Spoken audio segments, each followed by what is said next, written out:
যাকে চোখ বন্ধ করে বিশ্বাস করি সেই মানুষটাও বিশ্বাসঘাতকতা করে। কারণ কাল বৈশাখী ঝড় হঠাৎ করেই শুরু হয়, আকাশ পরিষ্কার, কোথাও কিছু নেই, তার মধ্যেই হঠাৎ ঝোড়ো হাওয়া, তারপরেই মুষলধারা বৃষ্টি।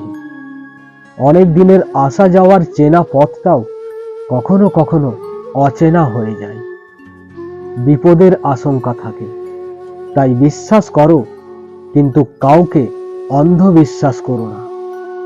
বিশ্বাস না করাটা পাপ, কিন্তু অন্ধবিশ্বাস করাটা মহাপাপ। নমস্কার, আমি সমু মালিক, সহজ বার্তা চ্যানেলে তোমাকে জানাচ্ছি স্বাগত। প্রত্যেক শনিবার বিকেল 5টায় আমি আমার ভিডিও আপলোড করে থাকি। আমার ভিডিও ভালো লাগলে একটা লাইক করে দিও, আর তুমি যদি আমার চ্যানেলে নতুন হও সাবস্ক্রাইব করে দিও, কেমন? দেখো, অধিকাংশই দেখা যায় আমরা যাদের অন্ধবিশ্বাস করেছি তারা সত্যিই আমাদের অন্ধ করে দিয়েছে।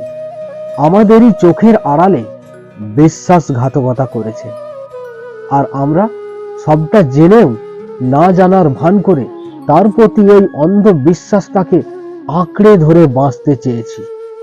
এইভাবেই আমরা বাঁচতে ভালোবাসি, কেননা আমরা এই অভ্যাসে অভ্যস্ত হয়ে গেছি।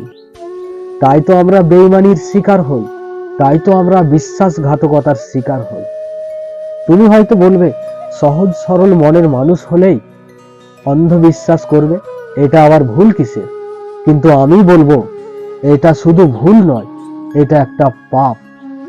আজকের যুগে দাঁড়িয়ে সরল মনের মানুষকে তরল বানিয়ে গিলে নিয়ে হজম করতে বেশি সময় লাগে না।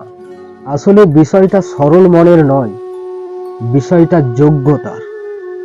এই ব্যক্তিটি যাকে অন্ধবিশ্বাস করে সেই ব্যক্তিটি কিন্তু এই ব্যক্তিটিকে নিয়ন্ত্রণ করতে পারে, আর এই অন্ধবিশ্বাসী ব্যক্তিটি কখনোই ওই ব্যক্তিটিকে নিয়ন্ত্রণ করতে পারে না, কারণ ওকে নিয়ন্ত্রণ করার ক্ষমতা নেই, ওকে কন্ট্রোল করার যোগ্যতা নেই।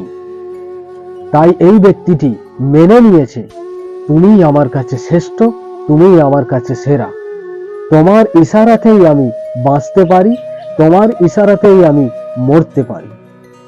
100%-এর মধ্যে 60% এমনটাই হয়ে থাকে। তাতে স্বামী স্ত্রী হোক, প্রেমিক প্রেমিকা, গার্লফ্রেন্ড বয়ফ্রেন্ড, যাই হোক। আর এই সম্পর্কগুলো টিকে থাকে বিশ্বাসের উপর ডিপেন্ড করে। এই সম্পর্কগুলোই ভালোবাসার সম্পর্ক। আর আমরা সবাই জানি ভালোবাসা নাকি অন্ধ। ভালোবাসা অন্ধ, ইটস ওকে, ঠিক আছে, কিন্তু আমরা অন্ধ হব না। তাই বিশ্বাস করো, কিন্তু অন্ধবিশ্বাস করো না। এমনকি নিজেকেও অন্ধবিশ্বাস করো না, কারণ নিজের দাঁত নিজেরই জিভকে কামড় দেয়।